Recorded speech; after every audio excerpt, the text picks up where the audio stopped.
පාඩම් කරන්න කියලා කිව්වට දරුවා පාඩම් කරන්න පටන් ගන්නත්තේ ඇයි කියලා ඔයා පොඩ්ඩක් හිතලා බැලුවද?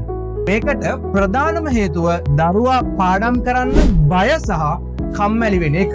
දරුවා පාඩම් කරන්න ඉඳ ගන්නකොට එයාට මුළු විෂය කොටසම එකට පේනවා. එතකොට මොලේ හිතනවා මේක ලොකු කොටසක්, මේක නම් මට ලේසියෙන් ඉවර කරන්න වෙන්නේ නැහැ කියලා. ඊට පස්සේ කම්මැලිකම සහ බය දෙකම එකට එකතු වෙලා පාඩම් කරන එක කල් දානවා. මමද කියලා දෙන්නම් මොලේ රවට්ටවලා ලේසියෙන් දරුවන්ව පාඩම් කරන්න පොළඹවන ක්‍රමවේදය. දරුවාට පාඩම් කරන්න තියෙන ඔක්කොම දේවල් ටික එකපාර දෙන්න යන්න එපා. ඒ වෙනුවට මෙන්න මෙහෙම කරන්න. ඔබ දරුවාට කියන්න අපි අද පාඩම් කරන්නේ මෙන්න මේ පුංචි කොටස විතරයි කියලා.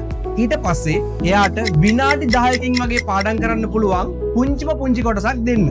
ඒක ඉවර වුණාට පස්සේ එයාට පොඩි විවේකයක් දෙන්න. මෙතනදි වෙන්නේ එයාගේ මොළයට මේ විදිහේ විවේකයක් ලැබුණාම මොළේ හිතනවා මේ විවේක ලැබුණේ අර විනාඩි 10ක් පාඩම් කරපු නිසා කියලා. එතකොට මොකද වෙන්නේ? ඒ විවේකයට ආස නිසා නැත්නම් විවේකයට මොලේ ආස නිසා ඒ විවේකේ ලබා ගන්න දිගටම දරුවා පාඩම් කරන්න පොළඹවනවා. විනාඩි 10න් පටන් ගත්ත පාඩම් කිරිල්ල විනාඩි 15 20 පැය භාගෙ පැය මේ විදිහට ටිකෙන් ටික වැඩි කරගන්න ලේසියෙන්ම දරුවට පුළුවන් වෙනවා.